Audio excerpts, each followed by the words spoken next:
From the Library of Congress in Washington, D.C.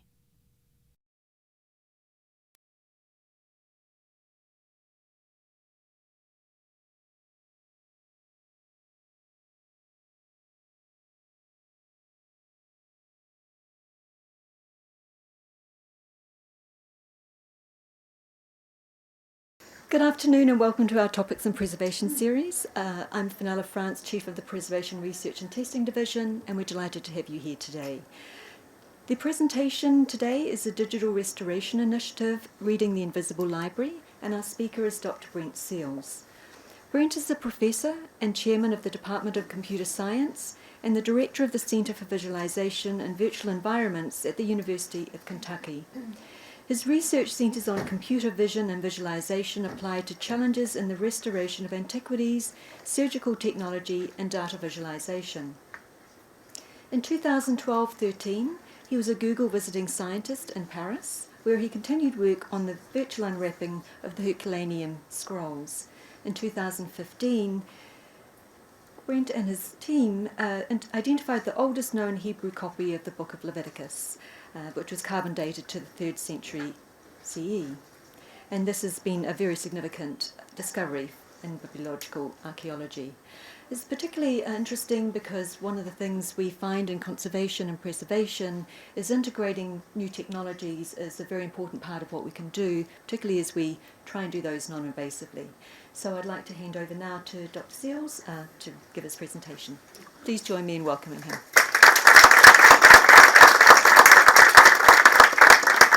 Thank you, Fenella, and thank you to the Library of Congress for the invitation to come and speak to you today. It really is a pleasure to be here from Kentucky, and when people look at this slide and I begin my talk, often they wonder, where is Kentucky exactly? I'm not going to show you a map. The other thing people wonder is, what is the Digital Restoration Initiative? That's what I'm going to tell you about today. Before I start my talk, I'd like to welcome the remote audience and thank you for joining, and also like to thank one of my sponsors at the University of Kentucky, Lee and Stacy Marksbury, for their kind support. In fact, the invisible library, what I'm going to talk about today, is a phrase that I coined from an article that was published in the New Yorker. And that article was a retrospective of work that I'd begun 2 decades ago at the British Library. And here's a picture from that era when really we were talking about the digital library, which was about digitizing collections and making them available on something that was new at the time. We called it the World Wide Web. And now we think of the internet as being the place where glorious digital editions, similar to the one we implemented in the 1995 Macintosh, can be available for scholars, researchers, and the general audience to be able to view and enjoy and do scholarship on. This was the beginning of my odyssey into the digital library, which then became for me the invisible library. And I'm going to tell you the story of that and how I became interested in some of the most profoundly damaged parts of the invisible library. An example here shown from the collection in Naples, in Italy, from the Villa of the Papyri at Herculaneum. This library, discovered several hundred years ago, is the only classical library ever discovered in situ, and contained many thousands of manuscripts that were carbonized and damaged in the form that you see here. The retrospective that was written in the New Yorker, I won't ask for a show of hands of how many of you read it. Some of you did, I see. Had a really wonderful review of all things Herculaneum, and the reporter, John Seabrook, took the time to go through many of the details of Herculaneum, but I'm going to spoil the end of the piece for you. John ended the piece by quoting one of my colleagues who said, "I do not expect this scroll will be read during my lifetime." And he closed the lid of the small box with both hands, that box containing one of those scrolls. His shoulders slumped in defeat. I hated this ending. When I read this ending, I was in the living room with my family. I almost wept. And so rather than weeping, I invited John out to the University of Kentucky so that I could talk to him over bourbon drinks and the racetrack, which is what we do at Kentucky, and ask him. And of course, we had a lovely time, and John was really just writing the story about how hard it is actually to read this material. And as he followed my team along and wrote the article, he did sense that we were struggling because it is a hard problem. And one of the things that I want you to understand today is the time scale of the quest that I have been on to be able to read some of this material and convert the invisible library to the visible one. And I also want you to understand some of my optimism about why I think we're on the verge of being able to do some of the most interesting material. I am fundamentally an optimistic person, and my mom pulled out from our archives, and you at the Library of Congress will appreciate the idea of my mother creating for me an archive of the Buffalo Evening News from 1969. She pulled out the paper that she saved for me about the moon landing, and I pulled that out just a few months ago and opened it up and remembered how I felt, in that era of being inspired by what we could do, that we could engineer a way to actually walk on the moon. So I'm going to start with a prologue about inspiration. When I began this work in the late 90s, this idea of converting the invisible library into the visible library, and I hadn't given it words. Early in my work, I was sent a letter from an unknown person who had found evidence of my work in the literature. Her name is Cheryl Seacrest, and she lives in this area. And Cheryl found that I was doing work on digital restoration, and she said to herself, well, I have something that needs to be restored. So she cold called me, and she actually sent me the artifact. And I'm showing you a picture of that artifact. It was a one-page letter. And it had been faded so that the text was not legible. I took the letter to my lab, and this was prior to the time that we had the sophisticated equipment that we have now. And I know Fenella will understand when we talk about spectral imaging and special light sources. We just didn't have those things at the time in the lab. We also didn't have the kinds of sensors we needed to do imaging. We did have flatbed scanners, though, that were incredibly precise and very high resolution. And I started to play with this letter and found a transformation in the color spaces that were available that allowed me to highlight exactly the place in that flatbed scanner scanned image that would bring out some of the text, giving me a handle on a process for restoration. And so we put a team together, and I had, by hand, a team of students walk through the data and do a complete restoration. Now, what it really intrigued me, and the reason why I bring this to you now, what really intrigued me about this is not that we were being able to bring text that was invisible to the visible place, but that the text represented a narrative. And I was really interested in what the narrative was. I mean, I had in my hands evidence of a story, but I couldn't read the story until we solved the technical problem.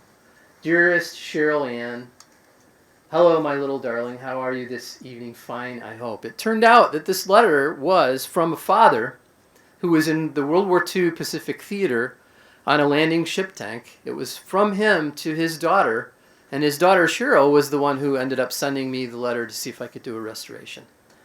How wonderful it was when we read the letter to realize Frank closes the letter, "Be a good girl, oceans of love and kisses. Please write soon." Of course, I think Cheryl might have been 3. Love your daddy, Frank. And what a beautiful image. He is looking at an ocean, and it doesn't really look so kind, right? It's the World War II Pacific Theater, but he writes oceans of love because he's thinking about his daughter. So all of this really resonated with me and provided the inspiration, as I now look back, for the approach to some pretty profoundly damaged materials that I now call the invisible library. On the left, you see an ancient manuscript, medieval manuscript actually, from the Cotton collection at the British Library, left unrestored, damaged. Most of the volumes in the collection were restored, and I'll show you in a minute what they looked like, that restoration. On the right, you see court documents, probably Ming Dynasty. These are in the archives at the National Palace Museum in Taipei, Taiwan. And of course, you have the iconic Herculaneum scrolls, of which there are probably 200 or 300 now, still remaining unopened. Little time capsules from the classical era, representing the possibility of who knows what if we could only read them. And I will also talk today about what Fenella mentioned in the introduction, which is the scroll from En-Gedi. This scroll having come to me through no fault of my own from 3 years back, and turned out to be one of our biggest successes. So the roadmap for my talk is to first inspire you with the textual, so that you understand that not only can we recover readable text, but we can recover text to the degree that we can understand narrative and do scholarship. And I'm going to give you a flavor of the technical so that you can understand exactly why this is a hard problem and what's changed in the last 10 years to be able to allow us to solve this problem. And then I'll finish my talk by speaking a little bit about the collaborative, which turns out to be one of the most crucial pieces of the puzzle to be able to read the invisible library. So let me start with digital restoration, part 1, pages. In the mid-2000s, I had the chance to do a project, the Marciano Library, in collaboration with Harvard University, the Center for Hellenic Studies, which is right here in Washington, D.C., run by Harvard University. And the project was to capture a digital copy, make a digital facsimile of the Venetus A, which is the oldest complete copy of Homer's Iliad. And of course, you know the story of Iliad because we saw the movie with Brad Pitt, and those of us who are computer scientists use that as the way to solidify our education of the classics. Prior to the facsimile we made in 2008 of the Venetus A, there was one other facsimile. It was 1908. Early 1900s, either 01 or 08, photography done by an Italian by the name of Comparetti. And this image you see is the quality of that facsimile. When I show you on top of that the quality of our facsimile, not only is it better in color because the original facsimile was black and white photography, but it is also better in resolution. Both of those features, color and resolution, end up providing scholars with so much more information. So the facsimile, simply as photography that we were able to make, advanced the field because scholars could take both the color and the high resolution, and the fact that we could digitally disseminate this globally. We actually negotiated a Creative Commons agreement for the information we collected, allowed for a never before a facsimile that was richer than had ever been done before on the Venetus A. So again, here you see a section of the decoration on one of the pages. It is a medieval manuscript, and then you see as a layer that I fade up the corresponding result from our facsimile, and you see how much better it is. Now, a few surprising things came out of this work. Not only was I getting my bearings in what it meant to do digital restoration, but on the left you see in Comparetti's edition there's actually more information available and visible than in ours, because in the intervening 100 years things actually disappeared. And we were actually surprised by that. I don't know why now that I look back on it, but I just thought, well, it's better imaging and so we'll always have better results, but some things disappear. And so the comparison between the two, and this, as I play this fade from one to the other, will show you as a set of layers how you can compare the information that is available in one and the other. One thing I learned is that when an artifact has been imaged over time, it's really important not to get rid of any of those examples, but to try to find a coherent way to put them all together. So we began to think in terms of pages not just sequentially representing a manuscript, but temporally, right? Representing a manuscript as it has been photographed over time, and trying to find a way to put those together. And we developed some infrastructure to be able to do that. Second thing with regard to pages in that era that we began to develop was the idea of digital restoration, which is to imagine that after you've taken an image of something that's badly damaged, you can, without risk, start to envision the possibility, and here I'll highlight a damaged region, and I will blow up this region for you to see.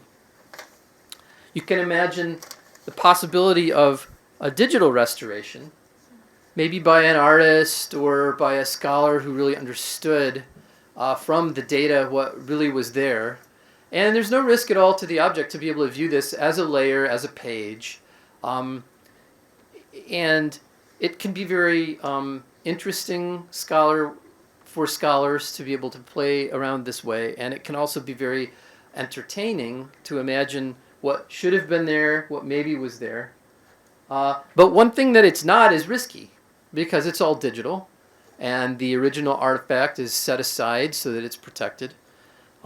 Wouldn't it be nice if in every case we paid a little bit more attention to the physical, disposition, as opposed to letting certain restorers run free?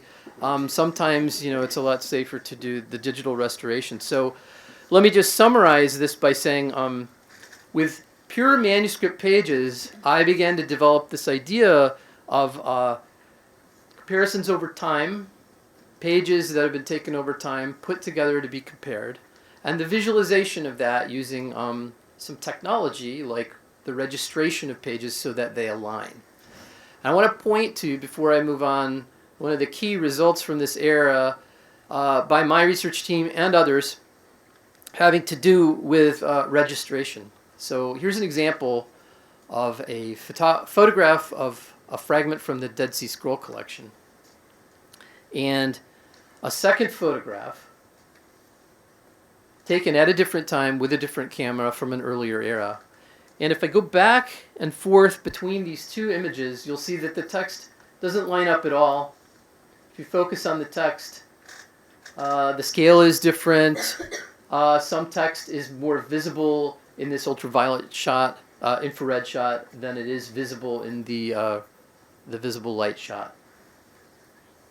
And so we undertook the idea of registering these together based on just the text. And so now I'm going to show you the algorithm running to do the registration.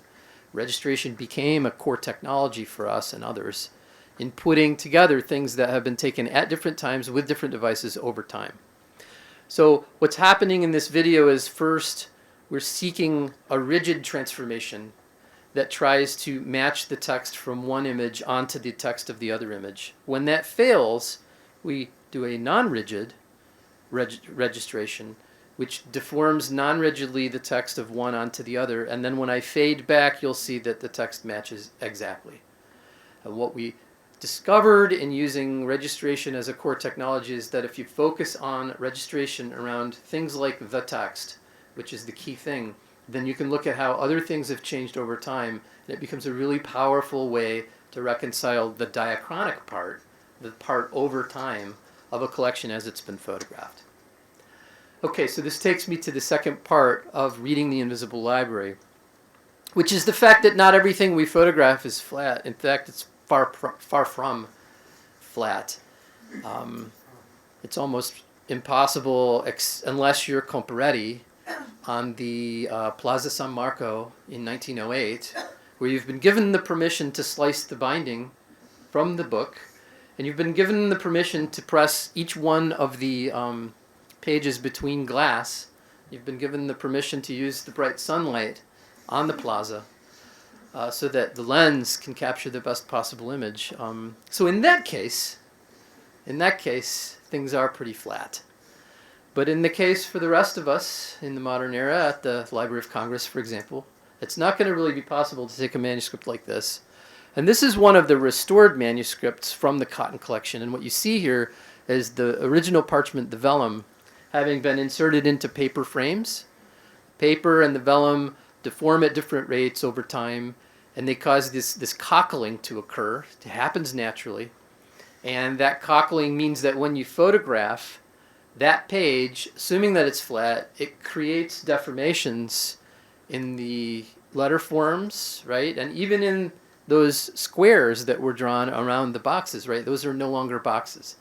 It becomes really hard to remove the ambiguity of whether that's in the manuscript itself or whether that deformation is part of the fact that the manuscript is wrinkled. So we began to develop a way to capture not just the photography, but also the shape of every manuscript page as we did the digitization. That shape helping us do the next step in digital restoration.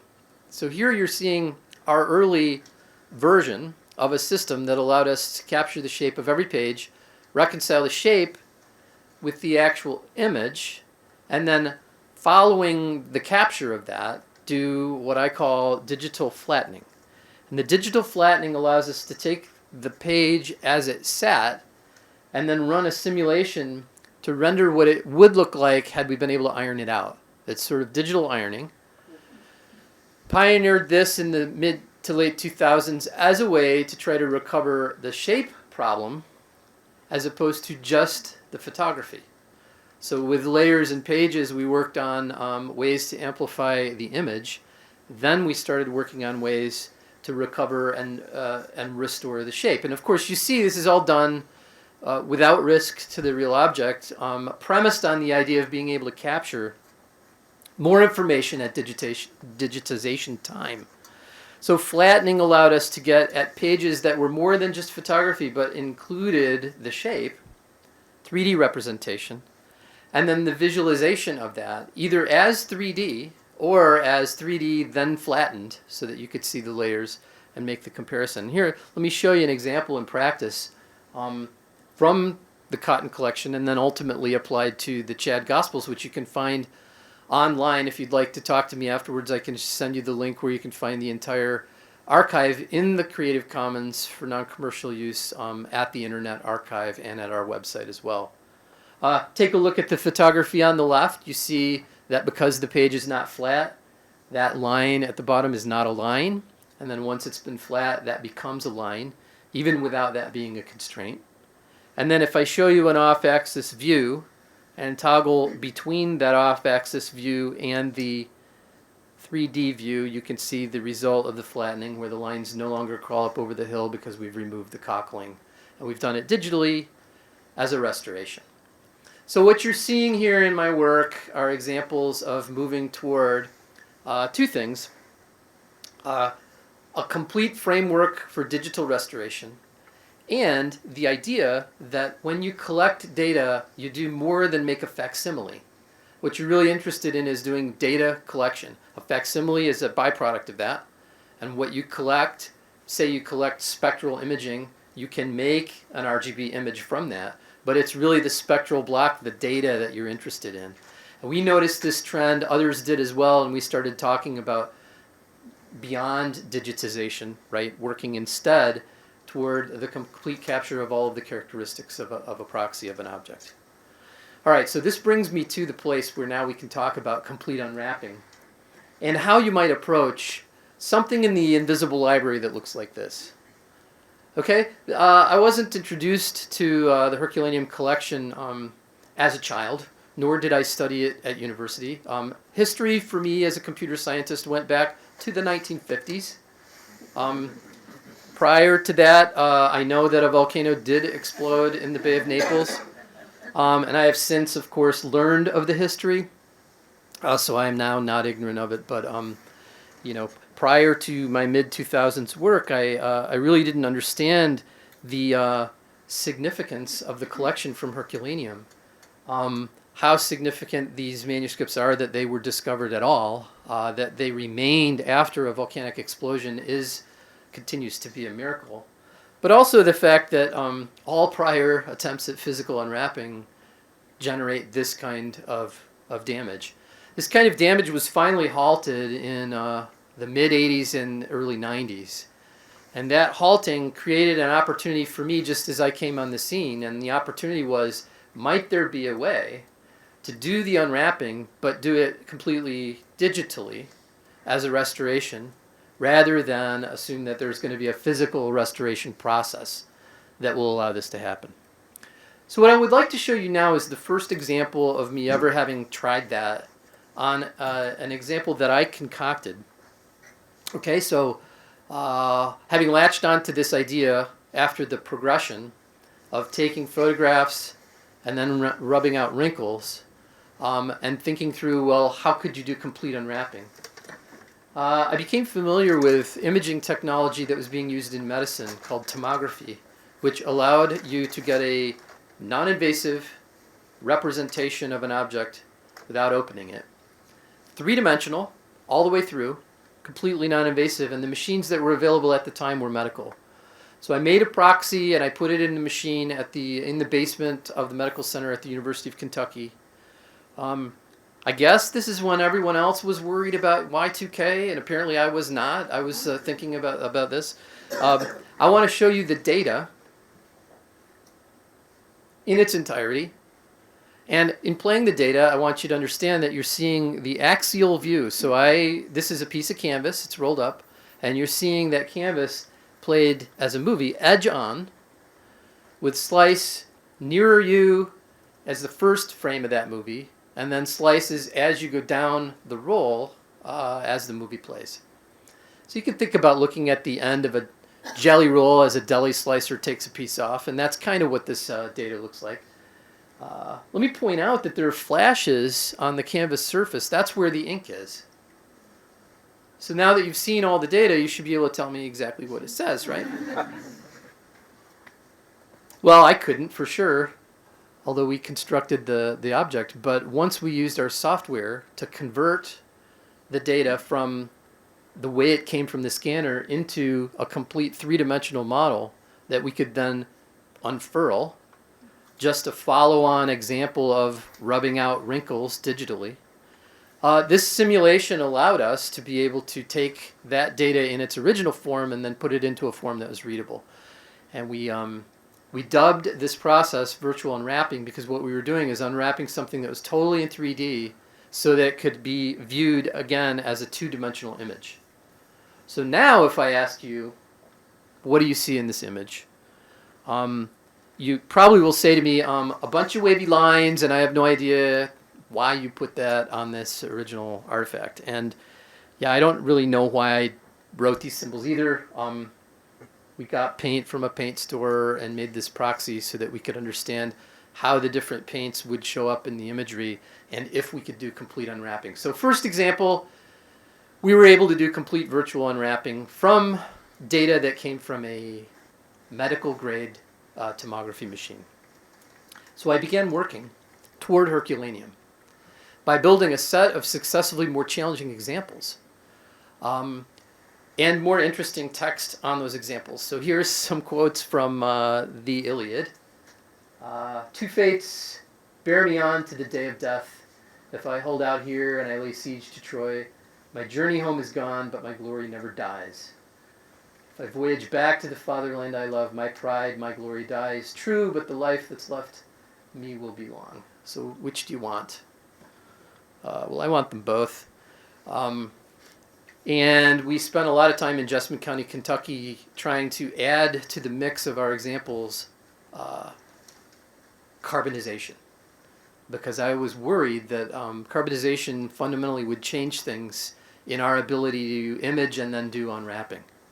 So we burned a number of these examples until we figured out how to do a vacuum evacuated carbonization process. And once we did, we were able to run a complete example through. This is the data from one of those examples. You see a lot more spirals. You see the ink signal on the surface of the papyrus available as brighter spots. And I'll show you an example from that. Since we scanned this in sections to get higher resolution than was available with medical grade scanners, I'll focus on a single letter form. And that single letter form, after the data is virtually unwrapped, looks like that. Which inspired us to believe that even through carbonization, it's probably going to be possible to see ink virtually through this process of virtual unwrapping. So the framework was set, and the examples led me to believe that process of scanning using tomography, probably X-ray based, but really any kind of method that would provide a volume non-invasively that captured the data would be the starting point. Then this idea of segmentation, which is a technical term, but it's the idea of finding exactly where the layer is that has writing and then building a representation around that. And then finally, the visualization of the result by doing some kind of unwrapping. That became the pipeline and the framework as early as the mid-2000s for what we want to do. Now at this point, sometimes even I am a little confused with the visualization of what this data looks like. So I would like to play for you with audio a video that reenacts an example so that you can get in your mind how virtual unwrapping all of these steps actually works. So I'd like to play this now. For thousands of years, people have written on scrolls. The scrolls can contain historical records, religious texts, or stories, but many of them have been damaged over time. For example, the Iron Getty scrolls, found near the Dead Sea, were in a building that had burned down, leaving the scrolls charred, blackened, and brittle. But since the Iron Getty scrolls would crumble to ash if opened, how can we ever unlock their contents? There is, in fact, a way to read scrolls without damaging them. Imagine for a moment that a baker has two types of dough. The white dough represents papyrus, and the red dough represents ink. Using the red dough, the baker can create a pi symbol on the white dough. When the baker rolls up the dough, the pi symbol is obviously no longer visible, just like when papyrus is rolled up. Imagine the effects of time and the environment are this oven, baking the pastry for 1,000 years. If the pastry were still soft, the baker could simply unroll it, but now it would break and the information would be lost. The baker can, however, slice the pastry and decode the message from the traces of red dough in each slice.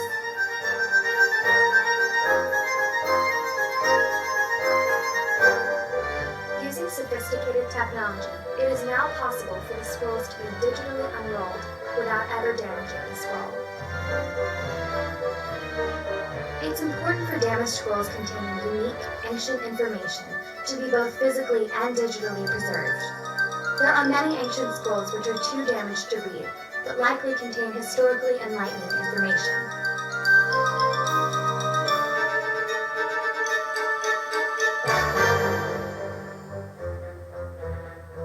Digitization and virtual unwrapping allow us to view this otherwise inaccessible information.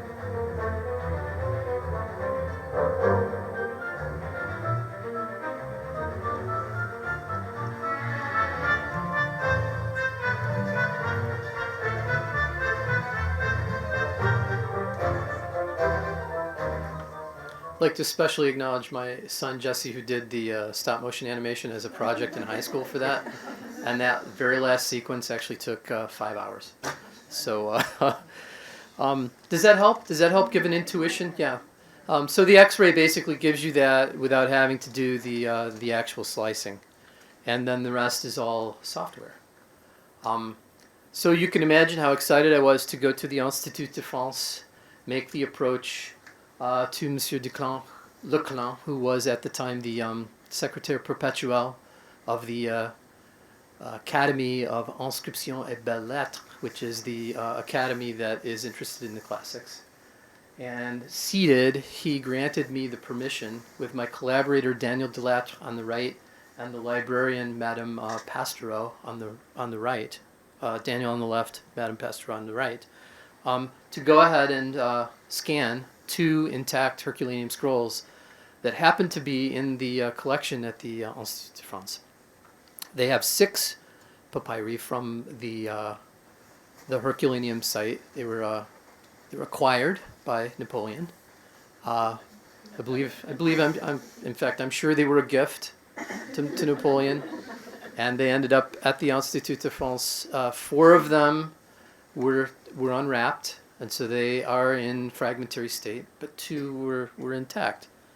And we believed at the time that by scanning them using the best tomography of the day and employing one of these 3 ideas, either a shape change or perhaps some impurities in the ink, or maybe even a multi-power trick where the X-ray would allow us to use different power settings to see contrast, that using one of those methods we would be able to push the data completely through a virtual unwrapping pipeline. And here you see Madame Fabienne Queyroux, who was the conservator at the time, handling one of the scrolls. And as an aside, I want to tell you that there were some surprising things that occurred.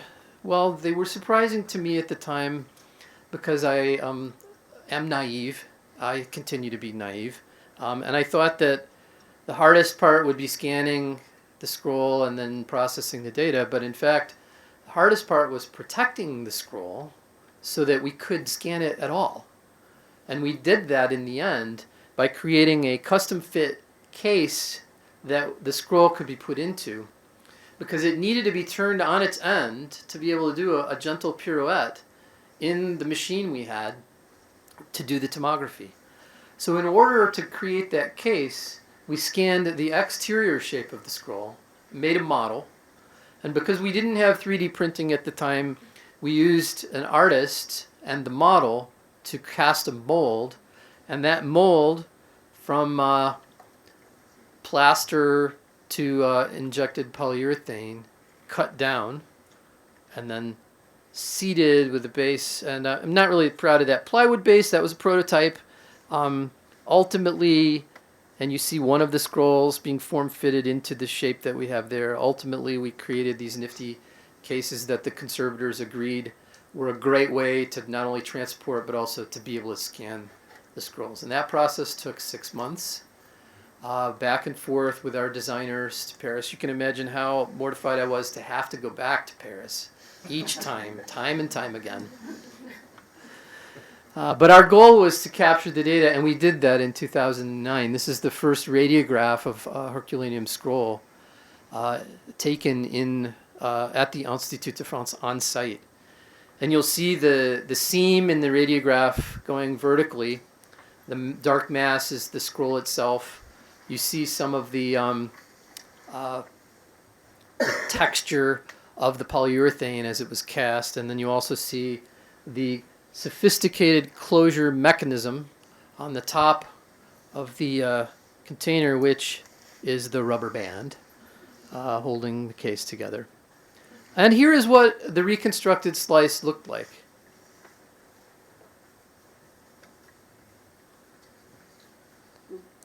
In fact, let me play this for you as a movie, okay? So this is no jelly roll, all right? This is no piece of dough with one big pie waiting for you to decipher it, okay? I want you to take this in and imagine me watching this and imagining how my software is going to find every one of those layers automatically and then do the virtual unwrapping of every one of those wraps. And I'm sure right now you're counting those, right? You're counting how many there are. You can tell exactly how many there are. Is that right? Yeah, so I freaked out, when, because in the lab I was doing what's on the lower right. And the reality of Herculaneum turned out to be a lot more tortured and challenging. So we had the permission to capture the data, and we did. We had what I believed was a complete pipeline for processing, and I still believe that pipeline is exactly the right way to approach the problem. But we were not able at the time in 2009 to segment the writing. We were not able to actually solve this problem. So this brings me to the second to the last part of my talk, where I'm going to talk about the miracle that occurred. Whenever we get in trouble, right, we expect an actual miracle to occur, and sometimes it does. Sometimes it actually does occur. I love this quote from one of my favorite radio programs, This American Life with Ira Glass, who interviewed Teller of Penn and Teller, the magicians. And Teller said, you can't look at a half-finished piece of magic and know whether it's good or not. It has to be perfect before you can evaluate whether it's good. Either it looks like a miracle or it's stupid. You know, when I heard this interview, I thought, actually, that characterizes virtual unwrapping for me. Because until the magic occurred, I had been walking around with a half-finished trick, right? We hadn't actually completed the job. We had data that was good, and we had a pipeline that we believed would work, but we hadn't pushed everything all the way through, and so the trick was incomplete. And when a trick is incomplete, yeah, it looks stupid. Okay, so how stupid did it look? Well, I don't know how many of you have Googled your name and an adjective. Just pick an adjective and see what comes up. If you Google my name and stymied, and then you just hit I'm feeling lucky, you will find always and forever probably this article about how we weren't making progress on being able to read these scrolls. And that was true. Wasn't able to really argue with that. We were at an impasse until the scroll from En-Gedi came my way through no fault of my own 3 years ago. So I want to talk to you about that scroll and why it was so significant in helping me complete the process of virtual unwrapping. In 2015, I met Penina Shore, who is the head of the Dead Sea Scroll Project at the Israel Antiquities Authority. And I met her there because she had agreed to give me on disk all of the data that she had scanned of this scroll that had been found in an obscure location, the synagogue on the shore of the western shore of the Dead Sea in a town named En-Gedi, and it had been found 50 years ago. It was so badly damaged that no one was able to do any physical restoration. She, on her own accord, with a team, scanned it and was unable to make any sense of the data, and so agreed to give me the data and let my team take a crack at it. I'll always be grateful to Penina for giving me a shot, because in the intervening time, our software had become a lot more sophisticated. We worked on the data after she gave it to me.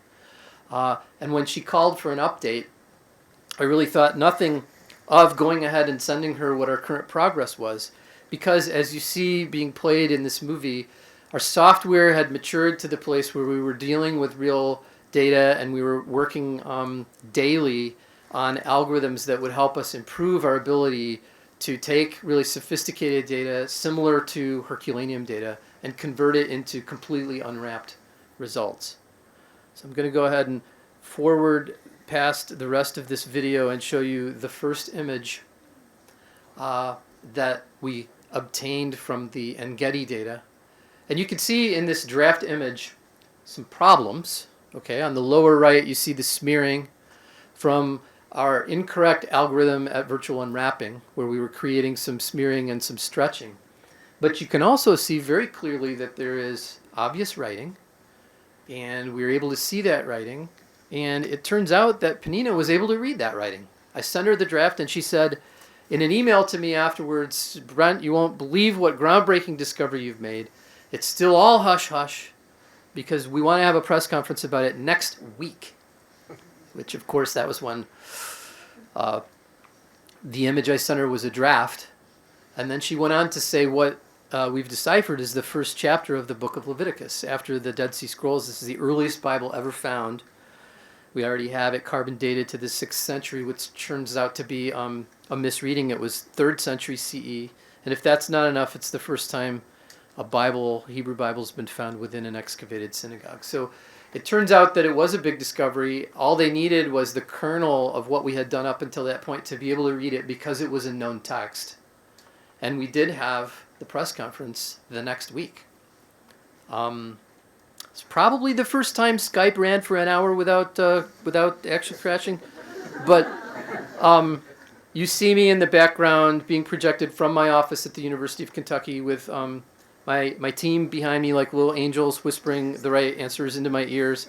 And you see in front, in Jerusalem, Penina Shore on the left, Sefi Parath, the original archaeologist who pulled it with his own hands from the ground, who came out of retirement for that moment, and on the right, David Merkel, who did the scan. So let me tell you a little bit about this scroll and show you our result, and then I'll complete my talk. On the shore of the Dead Sea, in the early 70s, was discovered an ancient synagogue. It was Byzantine, and it is now a national park, so you can go there and you can see the synagogue. It looks like this. It's a beautiful mosaic floor covered by a tent, and in the floor was found the Holy Ark. And in that Holy Ark is where the En-Gedi scroll was discovered. It was so badly damaged that it was not possible to identify anything about it. But Sefi, the archaeologist, always believed that it could hold significance. And so he told me personally when we did the press conference, he actually thanked me. He said, I didn't know if in my lifetime we would ever solve this mystery.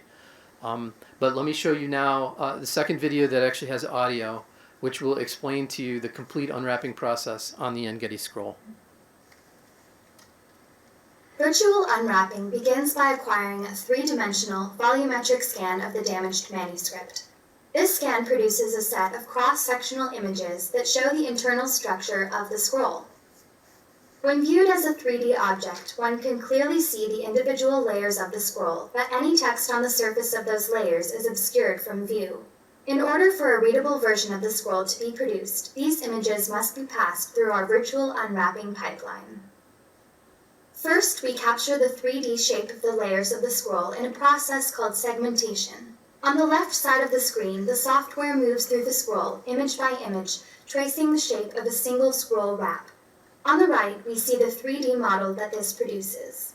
Next, we extract the ink from the data in a process called texturing.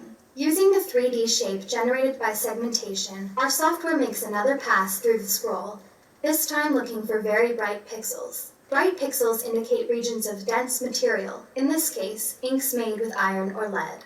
We now have a single wrap of the scroll with the text shown clearly on its surface. However, because the surface is curved, it's difficult to read all of the text from one viewpoint. The flattening stage of our pipeline converts this textured 3D surface into a flat plane so that the text can be more easily read. To produce the best results, these 3 steps must be performed on one small section of the scroll at a time. As a result, we end up with several texture images that must be merged together. This merging process creates a single consolidated image that shows the full text. Using this pipeline, we have restored and revealed the text of 5 complete wraps of the En-Gedi scroll. The 2 distinct columns of Hebrew writing reveal the scroll to be the book of Leviticus. This marks the En-Gedi scroll as the earliest copy of a Pentateuchal book ever found in a holy ark, a significant discovery in biblical archaeology. And I'd like to give special thanks to my daughter who did the voiceover. The price was right on that deal, and also, I miss her, and so I'm reminded of her when I hear her voice. Now, somebody after my talk asked me, "Is your daughter okay?" Thinking that maybe it was a memorial, and I said, "Oh no, she's fine. She just lives in California." When they go off to California, So here you go. This was our complete unwrapping. 5 wraps, fully readable text, known text, pushed through the entire pipeline. The miracle occurred, and now the magic trick actually looks like it doesn't look stupid anymore, right? Because it's complete, and we pushed through the entire pipeline and refined each section of the pipeline to the point where now we think that we're actually ready not only to solve the technical part of virtual unwrapping for most materials, but also to provide those materials as scholarship to scholars who can then use the quality of our result to do, for example, biblical scholarship. And let me tell you that we did that with the En-Gedi scroll, and this is why it's significant.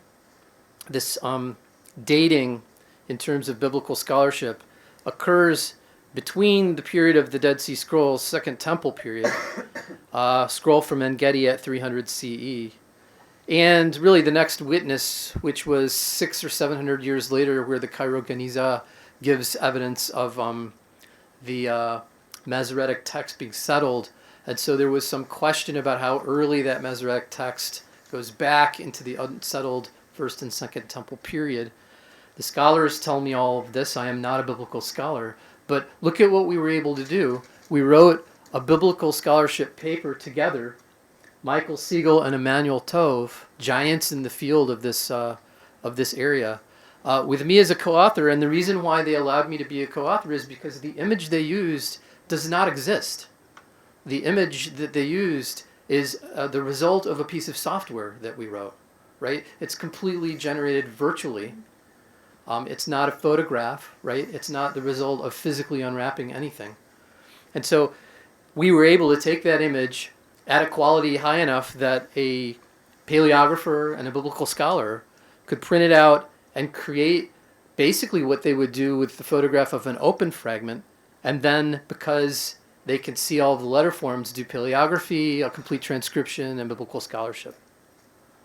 So from the pages to the flattening to the complete 3D unwrapping, you see the progression of this work to the place where now I can talk about my rousing conclusion, which is what I'm calling reference amplification and the use of what we all have heard of in the news in the last several years, machine learning. Now, I want to tell you why machine learning is really important, because conventional wisdom, which is almost always wrong, which somehow I seem to always adopt, right, tells us a few things. It tells us that, well, that scroll was probably a fluke. Seales got lucky, that's for sure. There's obviously metal in the ink so that you could see the signal really easily. So this probably isn't going to have any relevance to Herculaneum, because we all know there's no metal in the ink, et cetera, et cetera. Conventional wisdom. Oh, also conventional wisdom also tells us, why couldn't it be Genesis? Why did it have to be? It's just as an aside. Well, it's true that there was metal in the ink. We don't know exactly the composition because we analyzed everything non-invasively. But if you take a look at the signal in this figure from our paper, you can see really bright where the Hebrew letters are, meaning, very dense, lots denser, right, than the surrounding material, the animal skin. So how do I answer that conventional wisdom? I mean, for the longest time, I also believed this statement: carbon ink is invisible in tomography. I don't know, those of you who know may have heard that. But we were doing some work at a high energy physics facility, and whenever I hang around bright people, they raise me up, right? Does that work for you? I don't know if I actually get smarter or I just act smarter because they're all smart, right? But we started working together, and I started thinking, really, carbon's not visible? I mean, why is everything else visible in some way, shape, or form? But carbon ink on carbon's not visible. I just don't get that. So we ran some numbers, and I started to think about it. So I went back to my kitchen, and we started to do some experiments. I got out the carbon black. I ruined a few utensils, and I made some patterns. And, I really gobbed it on because I thought, I'm going to see what's going on here. And then we got a little bit more sophisticated with some test patterns and papyrus and some other real materials. And we started to do a systematic study instead of just relying on conventional wisdom. And guess what we found? Of course, carbon is visible in tomography. Okay? There it is. Carbon on paper. On the left, you see that the carbon and the paper look very similar in density because they're about the same at that energy. And on the right, you see that the paper is much brighter than the carbon at the other energy. And we can actually look at this. Different energies, different contrasts between the two. Then I did an experiment with some students where I asked them to make up some proxies. And this student decided, Allie decided that she was going to put carbon black on papyrus, on parchment. We hadn't really done that before. Carbon black on parchment. Most of the ink we've seen on parchment's iron gall. So she did that, and she scanned it, and she ran our tool to unwrap it virtually, and then she showed us the result. And there is a delta in carbon. Why can you see it? It's supposed to be invisible in tomography, right? Well, we did a little bit of work and found that what's actually going on is that you can see the carbon, but you have to have the right resolution, and you have to tease it out from the underlying pattern of whatever the structure is that the carbon's on. If it's on papyrus, you end up with this fiber pattern that is really hard for your eye, to see the difference when there's carbon on there. Papyrus has that fiber structure, but parchment doesn't. And the reason that Allie was able to see the carbon ink on the parchment was because the parchment was really smooth, right? And then you get that carbon on there, you can see it straight away. So we actually started to do some experiments where we took carbon ink on papyrus and we developed a framework for being able to tease out what you can't see with the eye. And we used machine learning to do it. Now let me show you one of our first examples and then I'll finish. On the left you see a test pattern. 654 at the top is 6 coats, 5 coats, 4 coats. Real scientific, right? On the right you see the tomography to give you a sense of what you can see with the naked eye and what you can. On the left column with 6 coats, you can actually see there's enough density that the carbon's visible. But as you get down to only 4 coats, you can't see it anymore. What we hypothesized was that we could train a machine learning system to understand the patterns in the carbon that you wouldn't be able to see with the naked eye.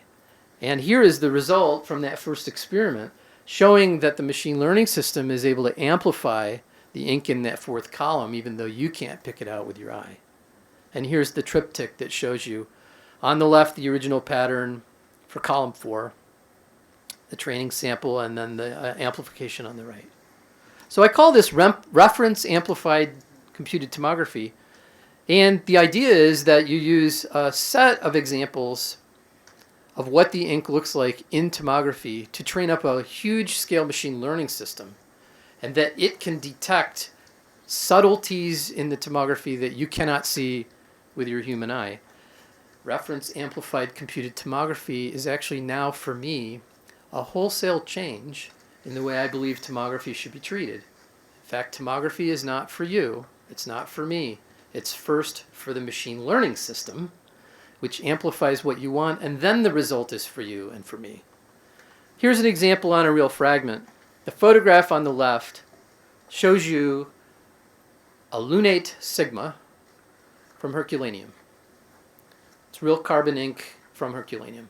And on the right, you see a volume render of the tomography. And I don't think that you can probably see the ink, because we looked at that and thought we'd failed. Okay? Now, this is what the data looks like. And as the bar goes left to right, you see on the right what the slices look like. It turns out you can't really see the ink in the slices either. You'd like to be able to see those bright spots like I showed you in my early examples, but we just don't see that. But what we do have are lots and lots of fragments from Herculaneum that are open and they have visible text on the front. That visible text, we believe, can form for us a reference library for machine learning, so that when we scan what those look like in tomography, we can leverage that to build a neural network, evolutional neural network, to be able to amplify what the tomography actually looks like for ink. Here's the example. The lunate sigma with the green box being right here, shows the size of the test that we give to the machine learning system. That little section we say, take a look at that in the tomography, that's where we think ink is. And then we also move that box around and say, okay, here's a spot where there's no ink. That's where we know there's no ink. So we have a training system that says, here's ink, here's no ink. Learn the difference. We actually do that on a 10-fold experiment, which is the lower right. 10 sections, we drop 1 out, train on 9, classify on the 1. Because we don't have a full reference library yet, this is the 10-fold experiment that simulates being able to have a bigger reference library. Let me show you the result of having done the machine learning to classify ink. Here's the original data, and here is an amplification of the ink using the neural network we trained. Pure carbon ink from Herculaneum. Okay, now as we turn on the result of the classification, you see that the classifier at about 80% precision recall is able to give a pretty good estimate of that lunate sigma. Okay? So here is the triptych that shows you the reference photo, the amplified result, and the original tomography, with machine learning being the instrument that we use to defeat conventional wisdom and pull out very subtle signals in tomography. So I have numbers here, and if you'd like to talk with me afterwards about precision recall, the way we structured the network, how many test examples there were, convolutional neural networks on 3D, we can talk about that. But what I want to do is just show you a quick example that I worked up over a larger text to show you what it would look like if we could get 80 or 90% precision recall on carbon ink in a real text. So there's the text in its glory, and here's what it would look like at 50%. 60, 70, 80, and 90.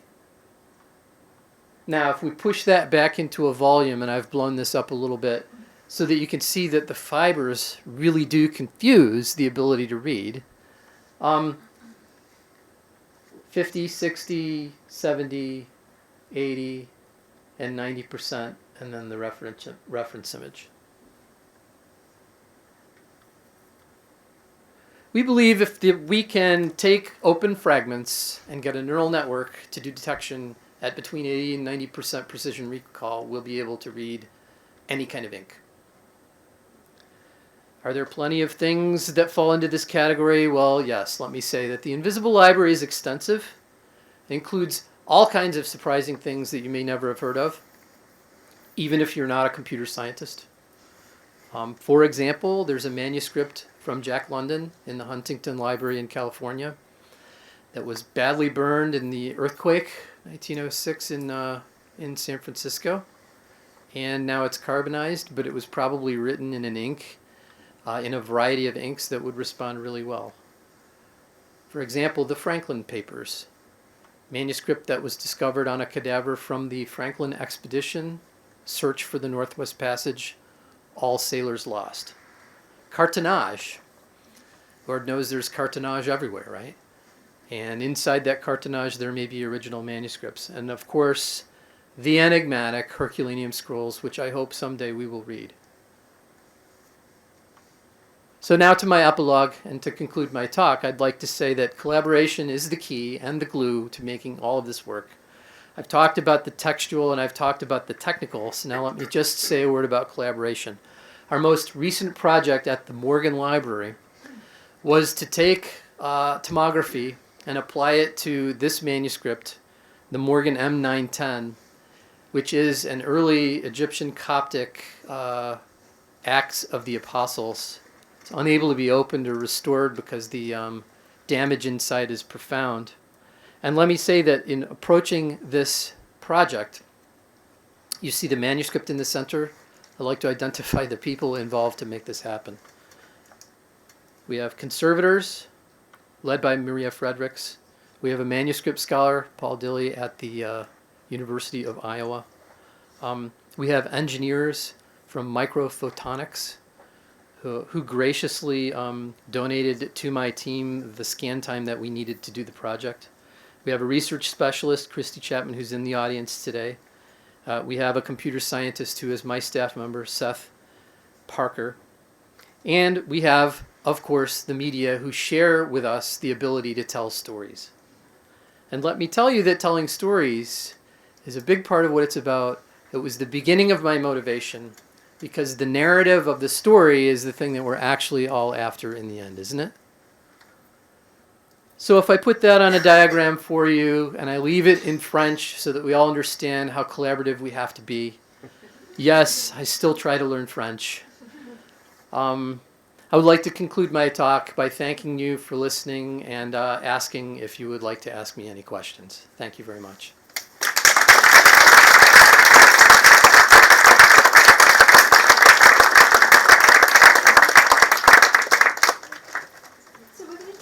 Questions. I'm going to ask Brent, and either he or I will repeat your question so that the external viewers can actually hear the question. So he will rephrase it to how he would like to answer it. Given that we're in Washington, I'd be happy to rephrase the question into one that I can answer. So, questions?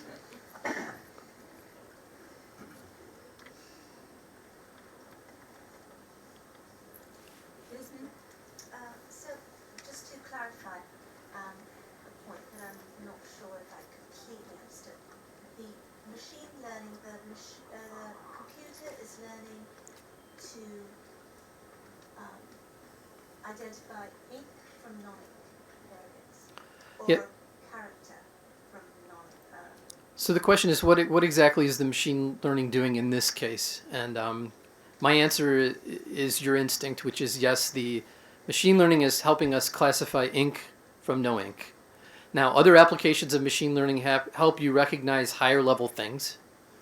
There is work being done to recognize letter forms, do OCR, that kind of thing.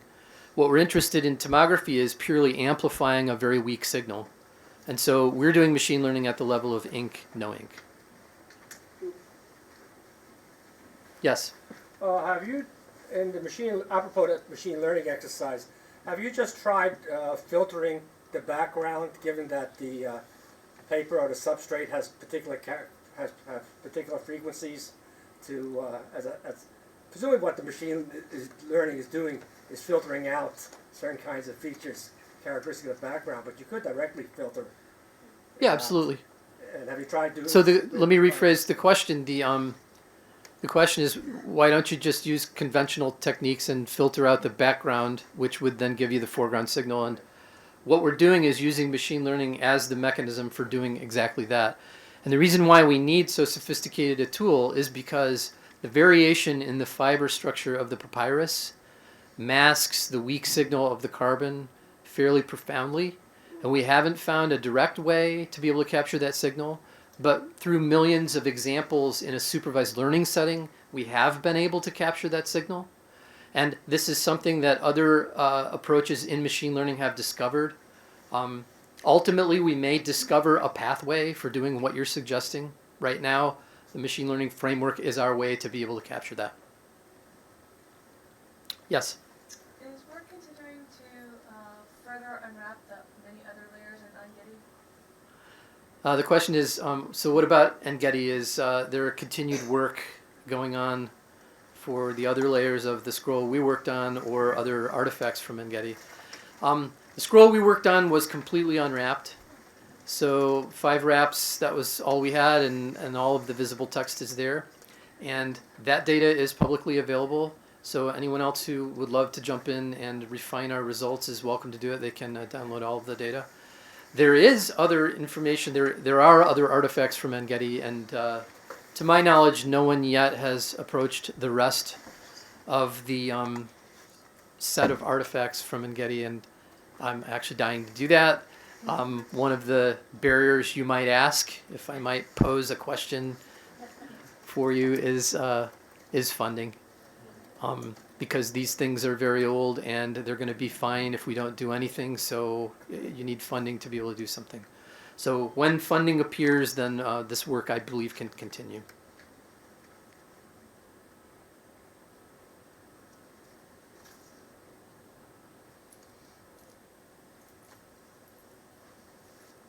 Any other questions?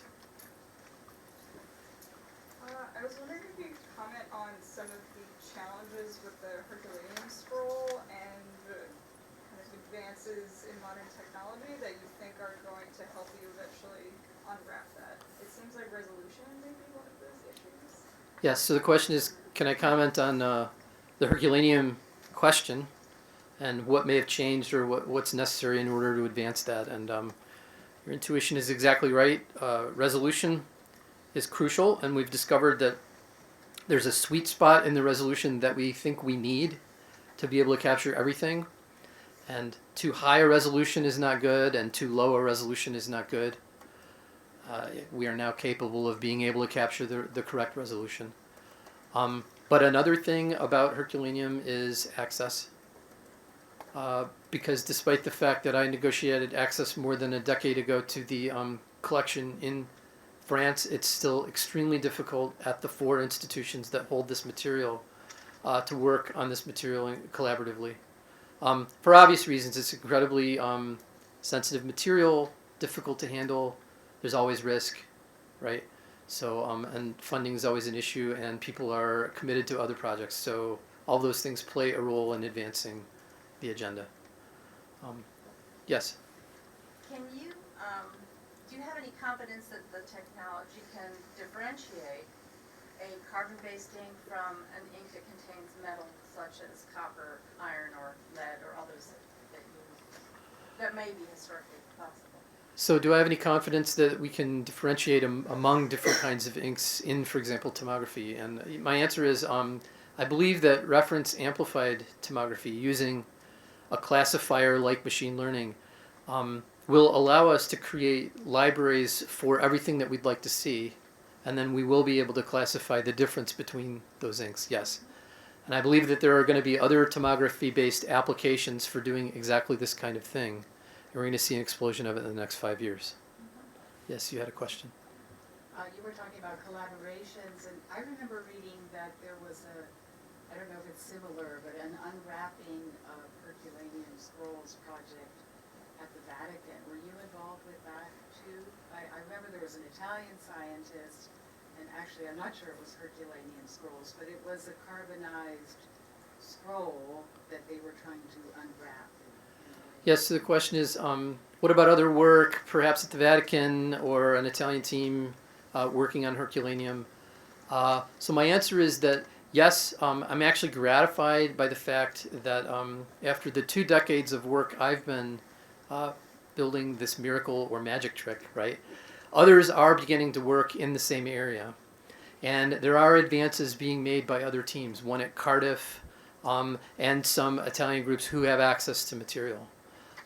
So what I'm hoping is that as we all advance the field of reading the invisible library, right, what we will do together is share good information and build a standard for how we report things. I didn't talk about this in my talk, but let me just say, when I report to you something inside an artifact that you cannot see and you will never open, who do you trust?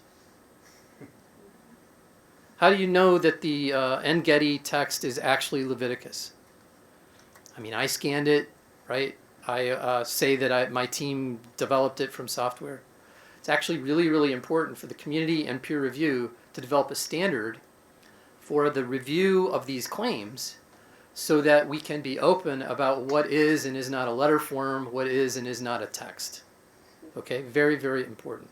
And if you go and read my paper in Science on the En-Getty scroll, you will see at the end of my paper that I devote an entire section, and then I released all of the information from our work for third-party review to try to lead by example and say, you know, it's important.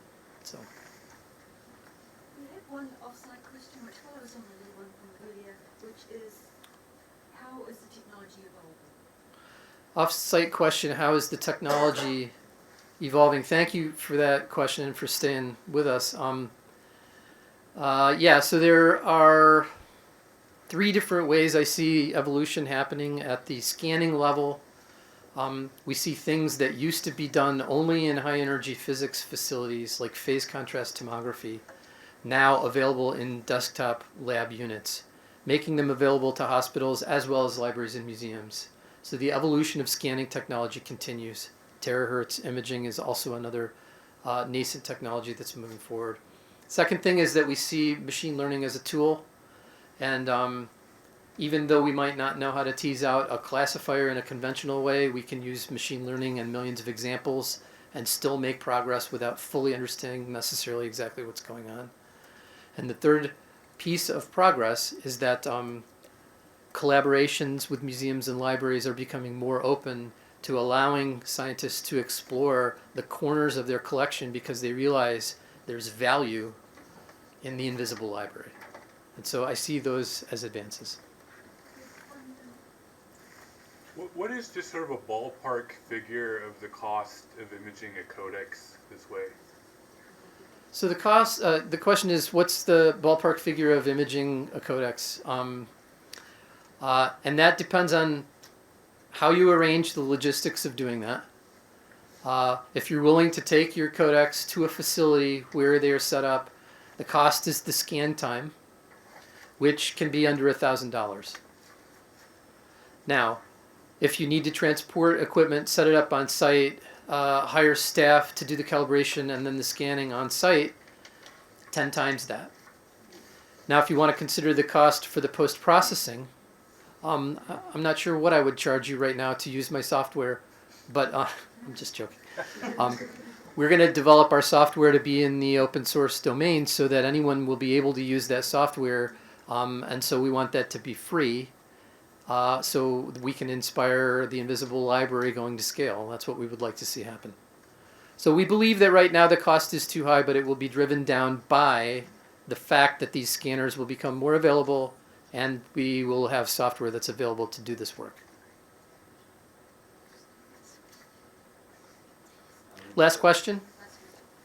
To add on to a couple of the other questions, you talked about possibly being able to differentiate between different inks. How about taking it a step further and maybe layers of inks or even mixtures? Yeah, in fact, so the question is taking differentiation of inks a step farther and looking at layers, mixtures, chemistry. So two things tangled there. One is X-ray fluorescence, XRF, gives a complete characterization of the elemental composition.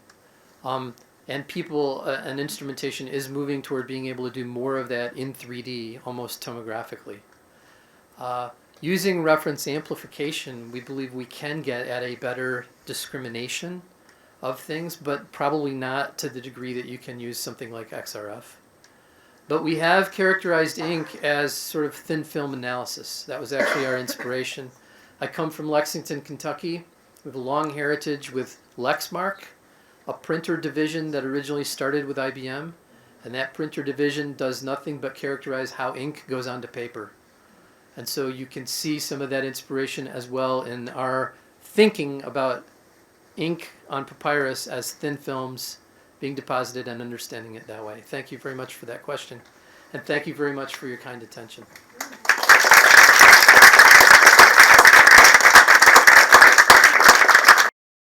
This has been a presentation of the Library of Congress.